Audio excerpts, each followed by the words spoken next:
नमस्कार दोस्तों, मैं आनंद प्रकाश आपका एक बार फिर से आपके YouTube चैनल फिजिक्स टूल में स्वागत करता हूं। और लगातार हमारी वीडियो आपके सामने अपलोड हो रहे हैं और वो भी एक क्रम से लगातार एक सीरीज़ से आपके सामने अपलोड किए जा रहे हैं, जिसके कारण आपको अध्ययन करने में काफ़ी सुविधा रहेगी और आप इस चीज़ का भरपूर और पूरे से पूरा फ़ायदा उठा पाओ।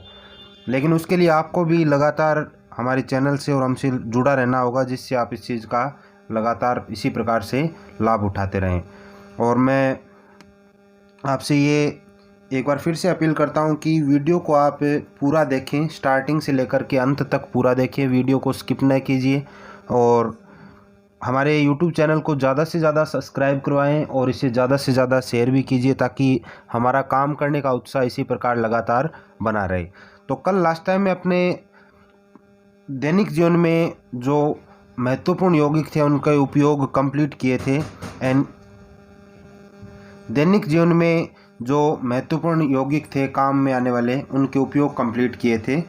जैसे NaCO3 आप देख पा रहे हो स्क्रीन पर। NaCO3 के उपयोग, Na2CO3.10H2O के उपयोग, रासायनिक नाम, साधारण नाम, ये चीज़ें आपने पढ़ी थी और इनका अध्ययन आपने किया था। तो ये बड़ी ही इम्पोर्टेंट चीज़ें हैं। जैसे यहाँ पर भी आप देख पा रहे हो, इसमें कुछ इम्पोर्टेंट चीज़ें भी हैं, जैसे सोडा इसका आप देख पा रहे हो, इनका निर्माण कैसे होता है, ये चीज़ें हैं। और इनमें से क्वेश्चन भी उठाए जाते हैं, क्वेश्चन भी पूछे जाते हैं।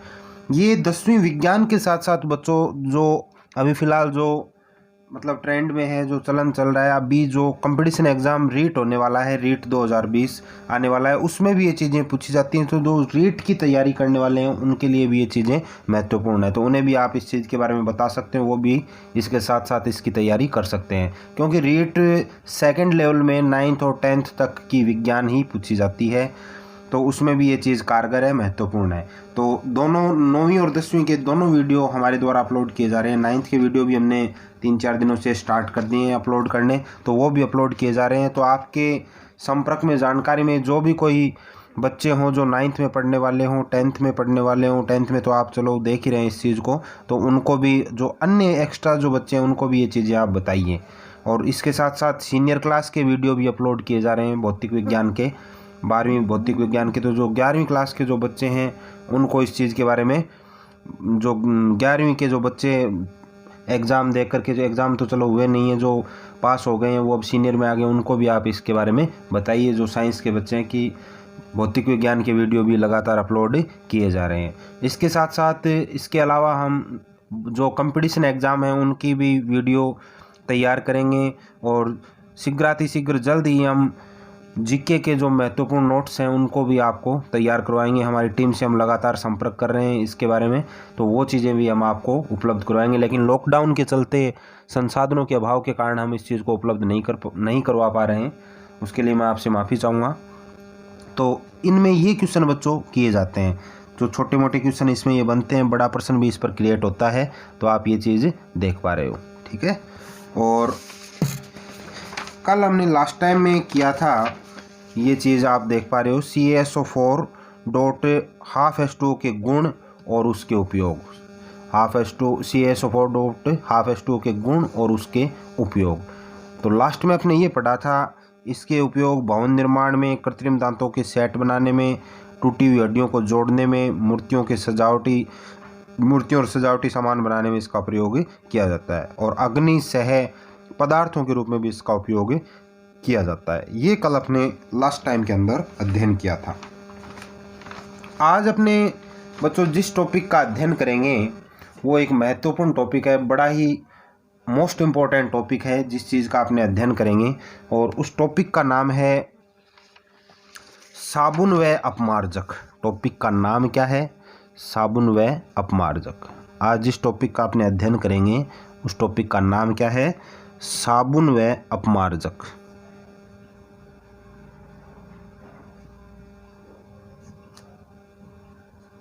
साबुन व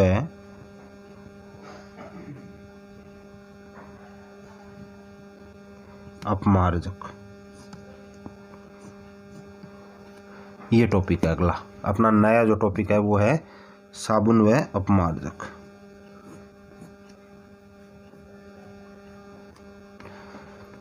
अब ये चीज़ें बच्चों अपने डेली लाइफ में यूज़ करते हैं, साबुन हम सभी यूज़ करते हैं, अपमार्जक भी अपने काम में लेते हैं। तो ये चीज़ें बहुत ही इम्पोर्टेंट है, इस पर भी बड़े अच्छे क्वेश्चन किए जाते हैं। सबसे पहले इस पर प्रश्न ये बनता है कि साबुन क्या है, अपमार्जक क्या है, और साबुन और अपमार्जक में अंतर, साबुन और अपमार्जक में अंतर, कि साबुन और अपमार्जक में क्या अंतर है। या फिर ऐसे बता सकते हैं अपने कि डिटर्जेंट क्या है, डिटर्जेंट टिकिया का नाम भी आपने सुना होगा, डिटर्जेंट टिकिया क्या है उसके बारे में वो भी इसी में आता है, वो भी इसमें है। फिर उसके बाद में एक रिएक्शंस बेस्ड क्वेश्चन बनता है, साबुनीकरण, साबुनीकरण अभिक्रिया क्या है, वो भी बड़ा महत्वपूर्ण प्रश्न है, पूछा भी जाता है साबुनीकरण क्या है, उसमें एक रिएक्शन है जो बड़ी मोस्ट इम्पोर्टेंट है, ये प्रश्न भी इस पर क्रिएट होता है। और ऐसे प्रश्न फिर अपमार्जक के बारे में जैसे प्रश्न बनता है, अपमार्जक की जो क्रियाविधि है वो कैसे चलती है वो भी इसमें बताई जाती है। तो सबसे पहले साबुन और अपमार्जक में अपने अध्ययन करेंगे डिटर्जेंट का। डिटर्जेंट, डिटर्जेंट क्या चीज़ है। तो डिटर्जेंट देखो बच्चों, ये एक लैटिन भाषा का शब्द है। डिटर्जेंट कौन सी भाषा का शब्द है, लैटिन भाषा का शब्द है। डिटर्जेंट जो शब्द दिया गया है वो लैटिन भाषा का शब्द है। यह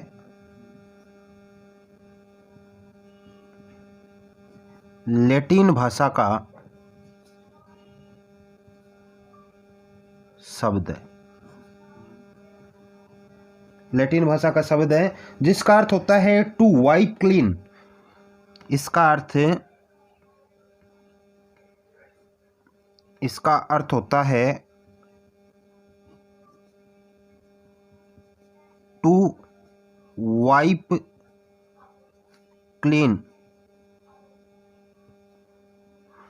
टू वाइप क्लीन। इसका अर्थ क्या होता है, टू वाइप क्लीन अर्थात साफ करने वाला, अर्थात क्या होता है, साफ करने वाला। यानी सीधी सादी बात यह है बच्चों, आप सभी जानते हो कि साबुन कहाँ काम में आते हैं, सफाई करने के लिए। साबुन कहाँ काम में आते हैं, सफाई करने के लिए काम में आते हैं। अब नहाने का जो साबुन है वो शरीर की, अपने शरीर की सफाई करने के लिए काम में आता है। कपड़े धोने का साबुन कपड़ों की सफाई करने के लिए काम में आता है। तो इसका शाब्दिक जो अर्थ है वो है टू वाइप क्लीन, अर्थात साफ करने वाला। साबुन और अपमार्जक में ये चीज़ आती है कि ये सफाई के लिए काम में आते हैं। आगे होगी बात समझ में, ठीक है।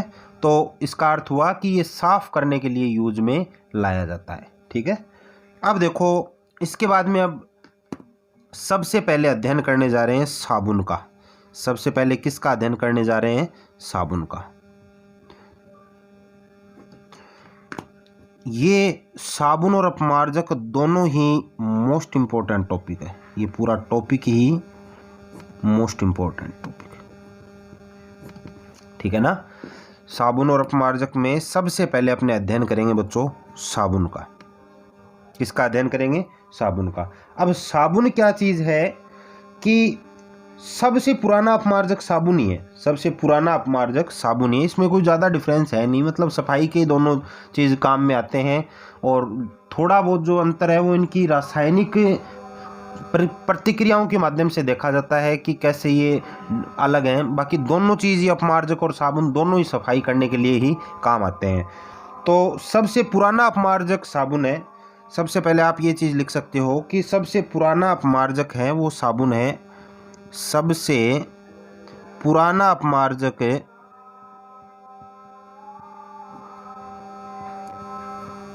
सबसे पुराना अपमार्जक साबुन है।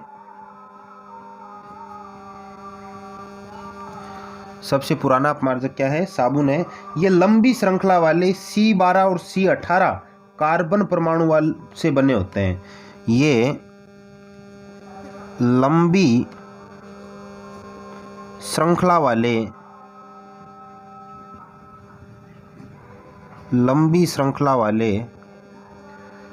C12 से C18 यानी कार्बन 12 से कार्बन 18 कार्बन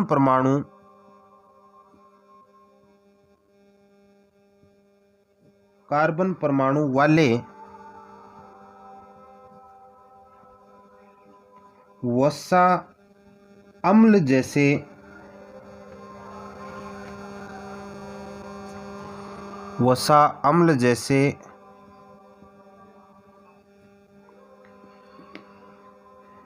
स्टेरिक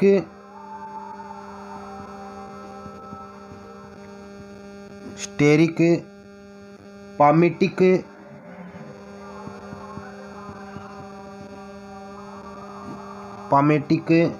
ओलिक अम्ल के, ओलिक एसिड जो होता है, ओलिक अम्ल के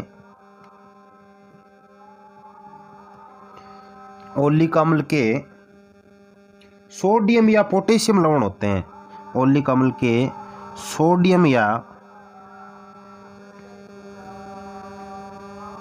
सोडियम या पोटेशियम लवण होते हैं।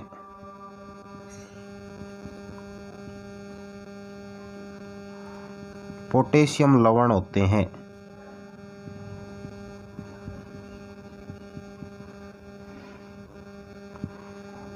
सोडियम या पोटेशियम लवण होते हैं। इन वसा अम्लों को सोडियम हाइड्रोक्साइड के जलीय विलयन के साथ गर्म करके बनाया जाता है और इन वसा अम्लों को सोडियम हाइड्रोक्साइड के यानी NaOH, सूत्र लिख देता हूं मैं, सोडियम हाइड्रोक्साइड के, NaOH का अर्थ क्या होता है? सोडियम हाइड्रोक्साइड, बताया था, पीछे आया था, याद होगा आपको, के जलीय विलयन के साथ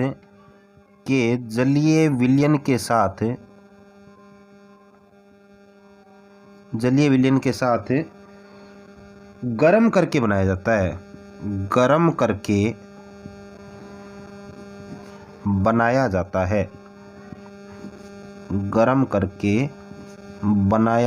है, ठीक है ना। इनके साथ गर्म करके इसको बनाया जाता है। अब देखो, ये जो चीज बनती है, बनाया जाता है, इसे ही बच्चों साबुनीकरण कहते हैं। इसे साबुनीकरण कहते हैं। इंपॉर्टेंट चीज है।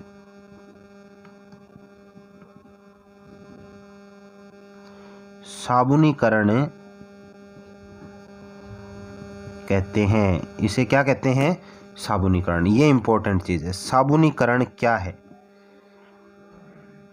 और ये सोडियम या पोटेशियम लवण होते हैं, ये भी ध्यान रखना है, ठीक है। कार्बन 12 और कार्बन 18 के परमाणु वाली श्रृंखला है और साबुन ही सबसे पुराना अपमार्जक है। सबसे पुराना अपमार्जक साबुन है, ठीक है। लंबी श्रृंखला इसमें पाई जाती है, ये तो हो ही गया। अब इसे साबुनीकरण कहते हैं। ये चीज़ इम्पोर्टेंट है, साबुनीकरण क्या है। अब इसको समझने के लिए बच्चों, साबुनीकरण को समझने के लिए हम इसे अभिक्रिया के माध्यम से समझेंगे कि इसको कैसे अपने यूज़ करते हैं। ये इसके एक रासायनिक समीकरण है, उसके माध्यम से हम इसको समझेंगे साबुनीकरण को, ठीक है ना। तो उसकी सहायता से इसको समझा जा सकता है कि साबुनीकरण क्या है। तो ध्यान से देखना, मैं रासायनिक समीकरण लिख रहा हूँ। CH2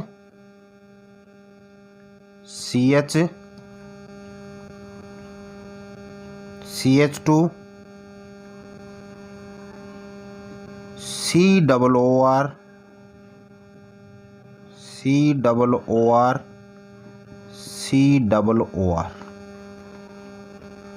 प्लस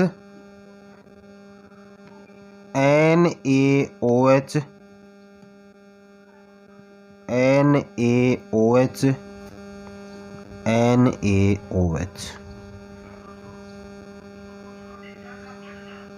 ये है, ठीक है ना। अब इसमें इस चीज को अपने वैसे भी लिख सकते हैं कि यहाँ ये NaOH आपस में जुड़े हुए हैं, ठीक है। अब ये जो NaOH मैंने लिखा है, इसको आप 3NaOH भी लिख सकते हो, ये चीज़ भी आप लिख सकते हो, लेकिन मैंने इसको खोल करके क्लियरली इसलिए लिखा है ताकि आगे जो रिएक्शन क्रिएट हो उसको आप आसानी से समझ पाओ बच्चों। जो अभिक्रिया क्रिएट होगी आगे इससे, उसको आप आसानी से समझ पाओ। NaOH NaOH NaOH, sodium hydroxide और सोडियम हाइड्रोक्साइड के टोटल कितने अणु हैं? 3 अणु हैं बच्चों। कितने अणु हैं? 3। इसको मैंने क्लियर इसलिए किया कि आप इसको आसानी से समझ पाओ, इसको अच्छे ढंग से आप क्लियर कर पाओ, इसलिए मैंने इसको इस प्रकार से लिख दिया है। ठीक है, अब देखो, अब ये जब इसको आगे बढ़ाया जाता है, इस चीज़ को आगे जब अपने क्रिएट करते हैं तो ये बच्चों बना देता है प्रोडक्ट के रूप में CH2OH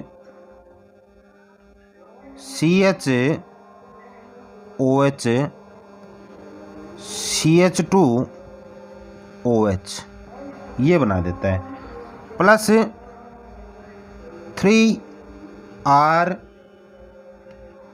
COONA, 3R COONA ये चीज़ बना देता है। ठीक है, आप देख पा रहे हो अपनी स्क्रीन पर आसानी से। ये समीकरण हो गया इसका। CH2 CH CH2 COOR ये इससे कनेक्टेड है।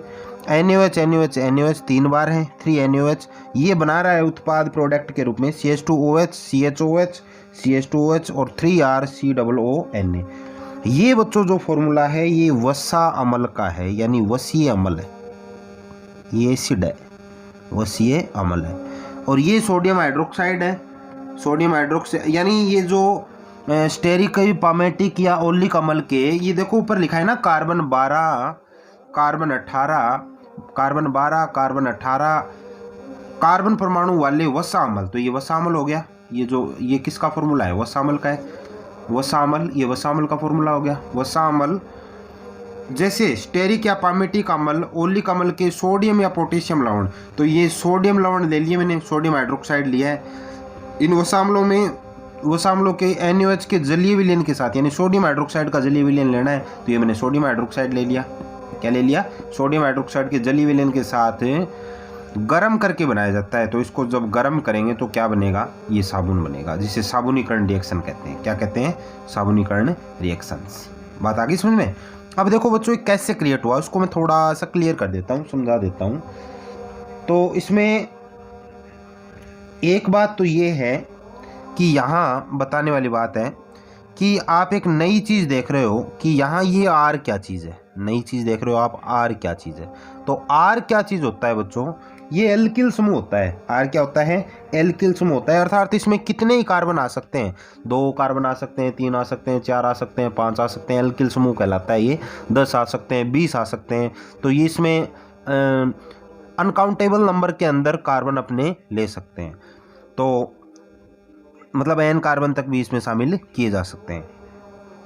तो R का मैं लिख देता हूँ इसमें सबसे पहले कि R जो है वो क्या चीज़ है। पहले यहाँ लिख देता हूँ, मैं क्लियर कर देता हूँ। R है बच्चों ये हाइड्रोकार्बन श्रृंखला का एक समूह है। हाइड्रोकार्बन, R क्या चीज़ है? हाइड्रोकार्बन श्रृंखला का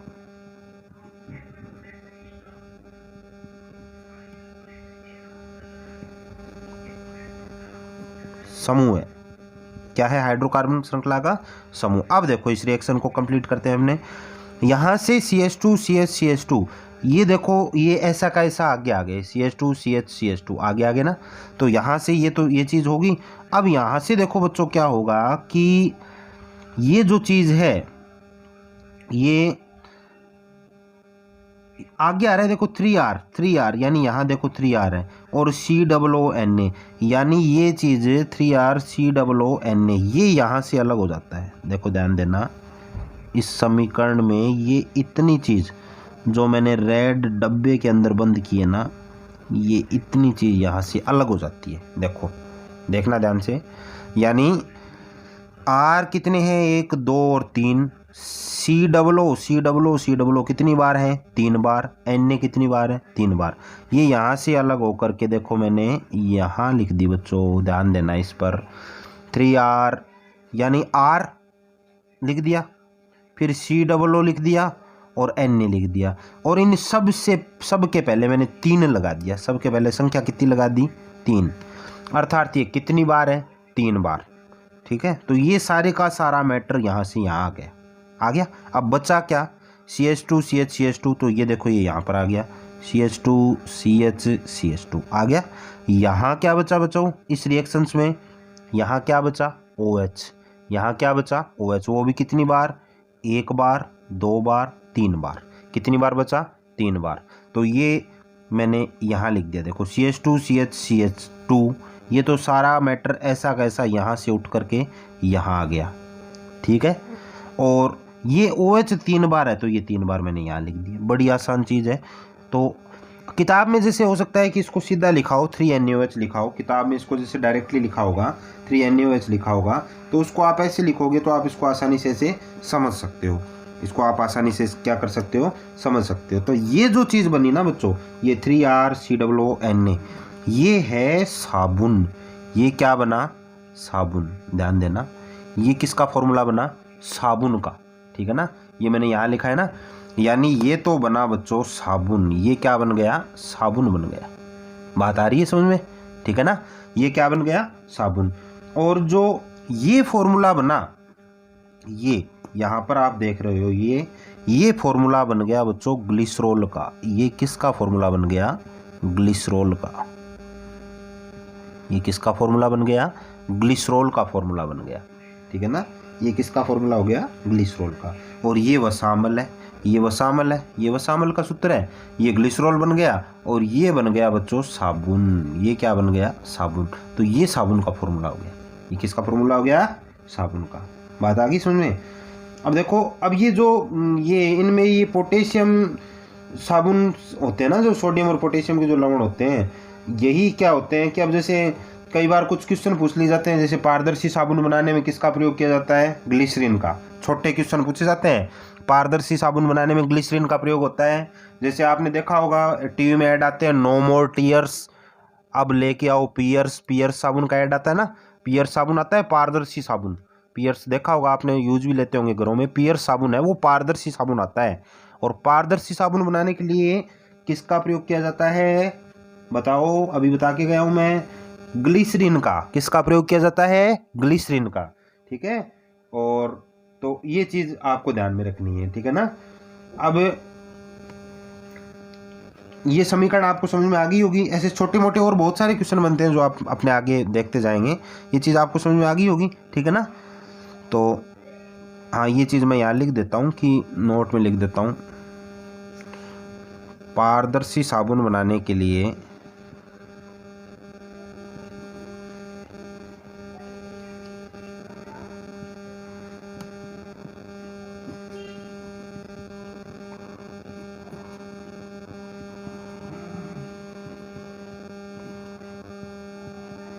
ग्लिसरीन का प्रयोग किया जाता है। किसका प्रयोग किया जाता है, ग्लिसरीन का।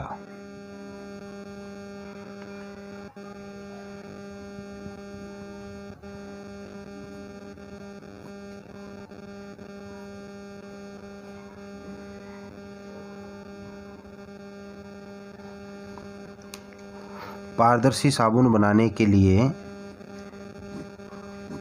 ग्लिसरीन का प्रयोग किया जाता है। किसका प्रयोग किया जाता है, ग्लिसरीन का। आगे बात सुनने। और आर वाला आप ध्यान रखना, आर क्या चीज़ है, आर एल्किल समूह होता है, और ये हाइड्रोकार्बन श्रृंखला का समूह है। यहाँ आर आ रहा है ना, ये इसके अंदर रिएक्शंस में ये है एल्किल समूह, जो हाइड्रोकार्बन श्रृंखला का क्या है, समूह। अभिक्रिया समझ में आ गई होगी आपको। ठीक है, तो अब देखो, उपरोक्त साबुन निर्माण के बाद उसमें NaCl को डालकर साबुन अलग बाहर निकाल लिया जाता है। ये साबुन बनाने के बाद में इसमें, ये साबुन निर्माण की प्रक्रिया करने के बाद इसमें NaCl डालकर, यानी उपरोक्त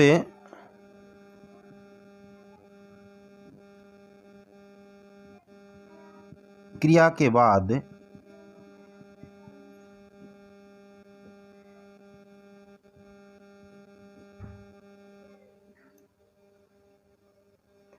इसमें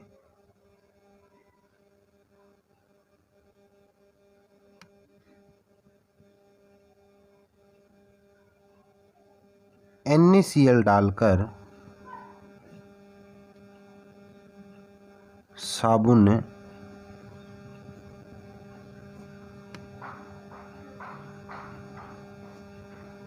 बाहर निकाल लेते हैं।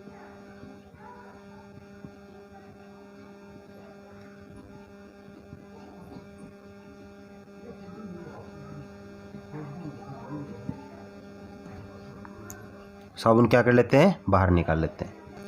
साबुन बाहर निकाल लेते हैं। उपरोक्त क्रिया के बाद इसमें NaCl डाल करके साबुन को बाहर निकाल लिया जाता है। ये बात आ गई समझ में? ठीक है। अब देखो नोट में, देखो कुछ विशेष बातों का अपने अध्ययन करेंगे। नोट में देखो कुछ विशेष बातें क्या क्या हैं। देखो सबसे पहले तो ये कि केवल उच्च वसा अम्ल के सोडियम और पोटेशियम लवण से बने, केवल उच्च वसा अम्ल के सोडियम व पोटेशियम लवणों से बने साबुन ही जल में विलय होते हैं। इनमें पोटेशियम युक्त लवणों से बना साबुन अत्यधिक मृदु होता है, और इनमें ही पोटेशियम युक्त लवणों से बना साबुन क्या होता है, अत्यधिक मृदु होता है। यही कारण होता है कि नहाने के साबुन में पोटेशियम व कपड़े धोने वाले साबुन में सोडियम युक्त साबुन काम में लिया जाता है। तो पहला पॉइंट क्या सामने आया कि नहाने के साबुन में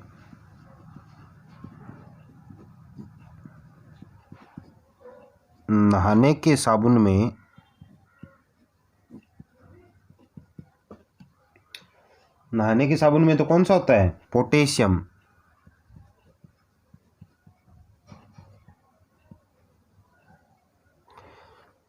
कारण मैंने पहले बता दिया, क्योंकि उच्च वसा के जो अम्ल होते हैं ना, उसमें सोडियम और पोटेशियम लवणों से बने साबुन जल में विलय हो पाते हैं। ठीक है ना। अतः इनमें पोटेशियम युक्त लवणों से बना साबुन अत्यधिक मृदु होता है। मृदु यानी जैसे अपना मीठा बोलते हैं ना, वो मृदु शब्द मीठे के लिए यूज किया जाता है। मतलब जो ज़्यादा घुलनशील हो जल में, वो मृदु हो गया। ठीक है ना। और जो जल में, जो मीठे पानी में जो लगता है वो तो मृदु हो गया। और जो मीठे खारे पानी में, जो मतलब खारे पानी में साबुन आमतौर पर नहीं लग पाता है, खारे पानी में साबुन कम लगता है, तो वो कड़वा हो गया या कठोर बोल सकते हैं उसको। ठीक है ना।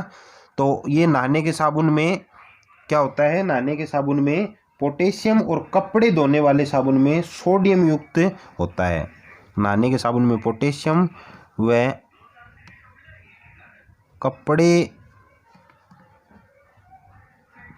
धोने के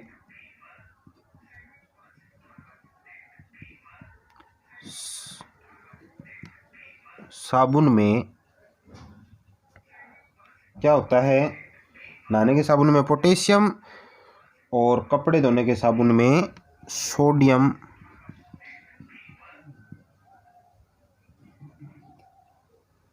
युक्त होता है।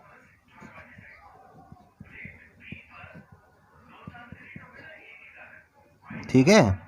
दूसरा पॉइंट देखो बच्चों, दूसरा पॉइंट क्या है, इससे संबंधित दूसरा पॉइंट क्या है। दूसरा पॉइंट यह है कि पारदर्शी साबुन बनाने में ग्लिसरीन का उपयोग किया जाता है। ये मैंने बता ही दिया, वैसे आपको ऊपर आ गया। ठीक है ना। तो पारदर्शी साबुन बनाने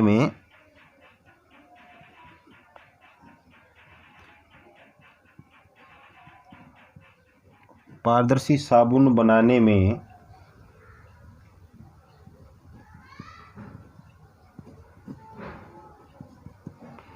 वैसे ऊपर लिख दिया मैंने, लेकिन दोबारा लिख देता हूँ, नोट में अलग से आ जाएगा ताकि ये अलग रहे बात। वैसे ऊपर भी लिखा है, पारदर्शी साबुन बनाने में ग्लिसरीन काम में लेते हैं। ठीक है ना। पारदर्शी साबुन बनाने में क्या काम में लेते हैं, ग्लिसरीन काम में लेते हैं। ठीक है। अब देखो इसके बाद में एक प्रश्न बनता है, बहुत अच्छा प्रश्न बनता है, कि वो प्रश्न देख लेते हैं अपने। क्या है कि क्या कारण है कि साबुन मृदु जल में कार्य करते हैं और कठोर जल में नहीं। साबुन जो है वो तो मृदु जल में कार्य करते हैं और कठोर जल में कार्य नहीं करते हैं। ठीक है। तो इस प्रश्न का अध्ययन भी अपने करेंगे। तो इस प्रश्न का अध्ययन कि साबुन जो है वो मतलब मीठा जो पानी होता है उसमें तो काम करते हैं और कठोर जल में काम नहीं करते हैं। तो प्रश्न क्या है कि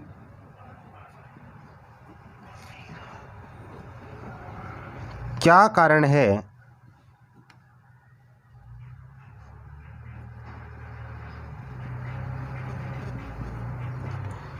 क्या कारण है कि साबुन मृदु जल में, मृदु मतलब मीठा,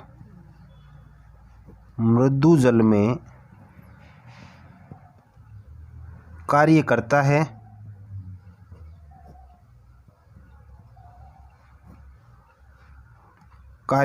है जबकि कठोर जल में नहीं?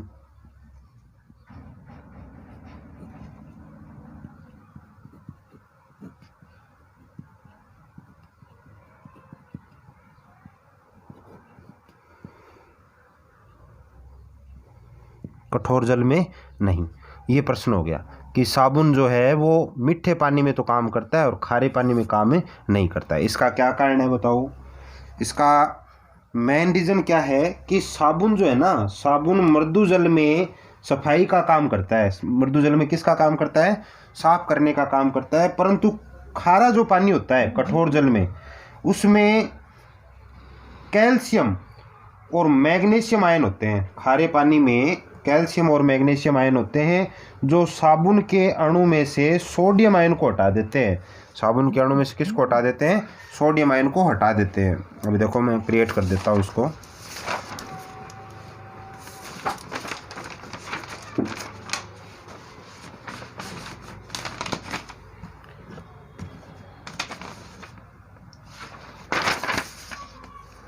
इसका आंसर क्या होगा कि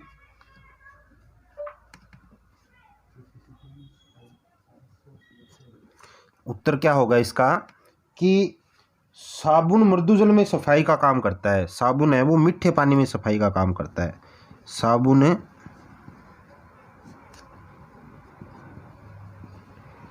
मृदु जल में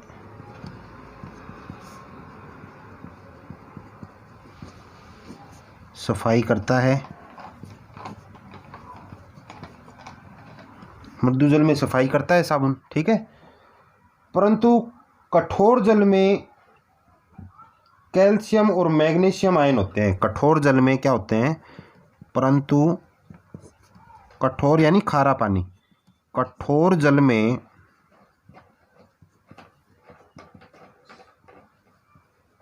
कैल्शियम यानी Ca+2 आयन होते हैं।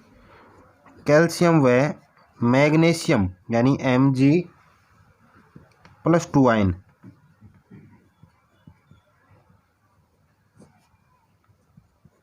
+2 आयन होते हैं जो साबुन के अणु में से सोडियम आयन को हटा देते हैं। जो साबुन के अणु में से साबुन के अणु में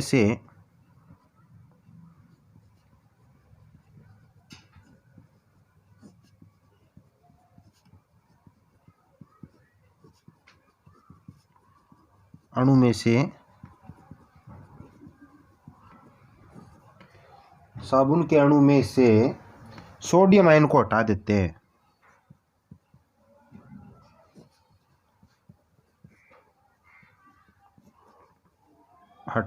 हैं। सोडियम आयन को क्या कर देते हैं? हटा देते हैं। साबुन के अणु में से सोडियम आयन को हटा देते हैं। ये उसका उत्तर पढ़ना है अपने, जो प्रश्न लिखा था ना कि क्या कारण है कि साबुन मीठे पानी में या मृदु जल में कार्य करता है जबकि खारे पानी में या कठोर जल में कार्य नहीं करता है। तो सोडियम आयन को क्या कर देते हैं? हटा देते हैं। इस प्रकार उच्च वसीय अम्लों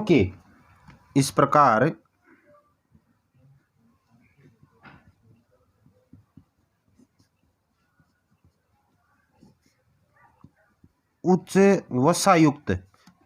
वसीय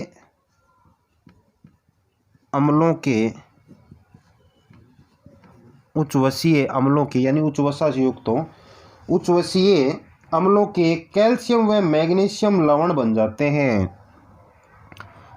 कैल्शियम व मैग्नीशियम Mg+2 Ca+2 लिखा है मैंने। कैल्शियम व मैग्नीशियम लवण बन जाते हैं।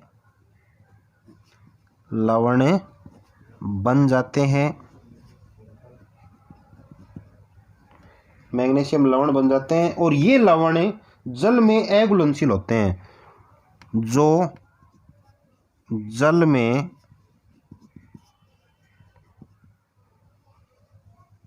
अघुलनशील होते हैं।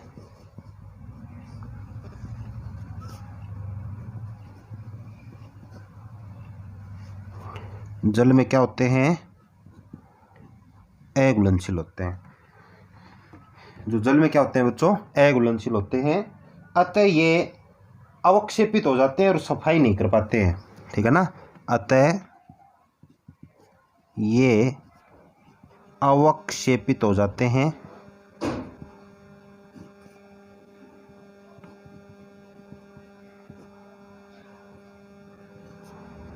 अवक्षेपित हो जाते हैं और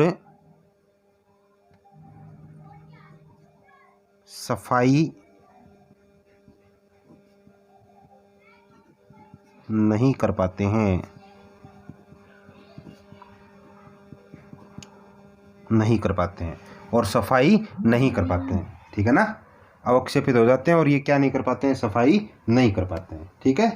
तो आज की वीडियो में बच्चों इतना ही पढ़ेंगे अपने, ठीक है। तो आज की वीडियो के लिए पर्याप्त है, तो इसका आप अध्ययन कीजिए। साबुन का अध्ययन हो गया अपने कि साबुन क्या चीज़ है। एक साबुन के अध्ययन के अलावा और अपने मोस्ट इम्पोर्टेंट चीज़ ये भी पढ़ी कि साबुनीकरण क्या चीज़ है, साबुनीकरण क्या चीज़ है और इसकी रिएक्शंस, ये बड़ी महत्वपूर्ण चीज़ है, इम्पोर्टेंट रिएक्शन है। इसकी रिएक्शन, इसको ढंग से समझना, इसको अच्छे से याद करना, ठीक है। हाइड्रोकार्बन क्या चीज़ है, पारदर्शी साबुन बनाने में किसका प्रयोग किया जाता है, ये चीज़ आप तैयार करना। फिर ये एक इम्पोर्टेंट क्वेश्चन, नोट में भी 2 बातें हैं। एक तो ऊपर आ चुकी है इम्पोर्टेंट क्वेश्चन, क्या कारण है कि साबुन मृदु जल में कार्य करता है जबकि कठोर जल में नहीं करता। इसका आंसर यहाँ पर आपके सामने मैंने पेश कर दिया है। तो जाते जाते एक बार फिर मैं आपसे वही अपील करूंगा कि आप वीडियो को बच्चों पूरा देखिए, लास्ट तक पूरा देखिए शुरुआत से लेकर। और जो बच्चे नहीं जुड़ रहे हैं वो हमारे शुरुआत से वीडियो देख करके आइए, और ताकि उनको भी इस चीज़ का भरपूर फ़ायदा मिल सके। और ज़्यादा से ज़्यादा इस चीज़ को शेयर कीजिए ताकि आपके मित्रों को और आपके दोस्तों को भी इस चीज़ का भरपूर फ़ायदा मिल सके लॉकडाउन के दौरान। और इसके साथ साथ चैनल को सब्सक्राइब भी करवाइए ताकि हमारा जो सहयोग है वो इसी प्रकार आपके लिए लगातार बना रहे और हमें भी इसके लिए उत्साह मिलता रहे। हम भी आपके साथ साथ मेहनत कर रहे हैं, तो उसका आप इतना तो हमारे लिए कर ही सकते हो कि ज़्यादा से ज़्यादा इस चीज़ को शेयर करें और सब्सक्राइब भी करवाएं ताकि उस चीज़ के लिए हम आपके लिए लगातार बने रहें और काम करते रहें। तो इसके लिए धन्यवाद और जय हिंद, जय भारत।